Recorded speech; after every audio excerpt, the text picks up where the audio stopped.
1 Chroniques, chapitre 17. Lorsque David fut établi dans sa maison, il dit à Nathan le prophète, « Voici, j'habite dans une maison de cèdre, et l'arche de l'alliance de l'Éternel est sous une tente. » Nathan répondit à David, « Fais tout ce que tu as dans le cœur, car Dieu est avec toi. » La nuit suivante, la parole de Dieu fut adressée à Nathan. « Va dire à mon serviteur David, ainsi parle l'Éternel. Ce ne sera pas toi qui me bâtiras une maison pour que j'en fasse ma demeure. Car je n'ai point habité dans une maison depuis le jour où j'ai fait monter Israël jusqu'à ce jour. Mais j'ai été de tente en tente et de demeure en demeure. Partout où j'ai marché avec tout Israël, ai-je dit un mot à quelqu'un des juges d'Israël à qui j'avais ordonné de paître mon peuple? Ai-je dit, pourquoi ne me bâtissez-vous pas une maison de cèdre? Maintenant tu diras à mon serviteur David, ainsi parle l'Éternel des armées.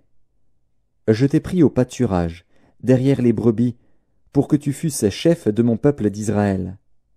J'ai été avec toi partout où tu as marché, j'ai exterminé tous tes ennemis devant toi, et j'ai rendu ton nom semblable au nom des grands qui sont sur la terre.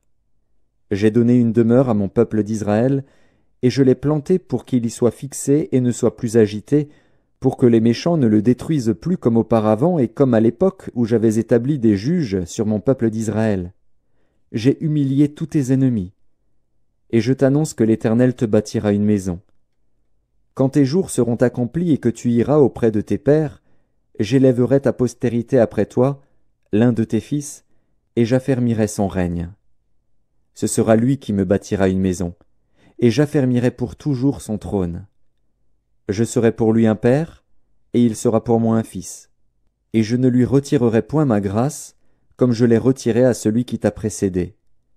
Je l'établirai pour toujours dans ma maison et dans mon royaume, et son trône sera pour toujours affermi. » Nathan rapporta à David toutes ces paroles et toute cette vision. Et le roi David alla se présenter devant l'Éternel, et dit, « Qui suis-je, Éternel Dieu, et quelle est ma maison, pour que tu m'aies fait parvenir où je suis?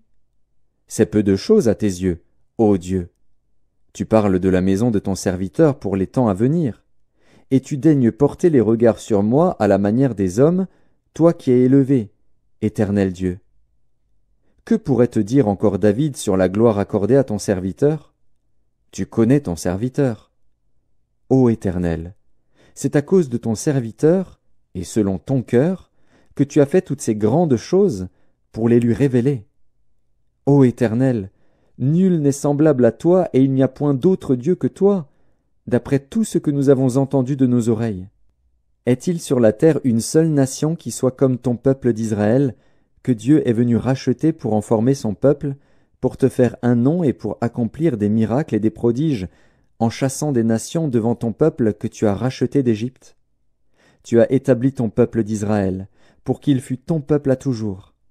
Et toi, Éternel, tu es devenu son Dieu. Maintenant, ô Éternel, que la parole que tu as prononcée sur ton serviteur et sur sa maison subsiste éternellement et agis selon ta parole. Qu'elle subsiste, afin que ton nom soit à jamais glorifié et que l'on dise « L'Éternel des armées, le Dieu d'Israël, est un Dieu pour Israël. » Et que la maison de David, ton serviteur, soit affermie devant toi. Car toi-même, ô mon Dieu, tu as révélé à ton serviteur que tu lui bâtirais une maison. C'est pourquoi ton serviteur a osé prier devant toi. Maintenant, ô Éternel, tu es Dieu, et tu as annoncé cette grâce à ton serviteur. Veuille donc bénir la maison de ton serviteur, afin qu'elle subsiste à toujours devant toi. Car ce que tu bénis, ô Éternel, est béni pour l'éternité.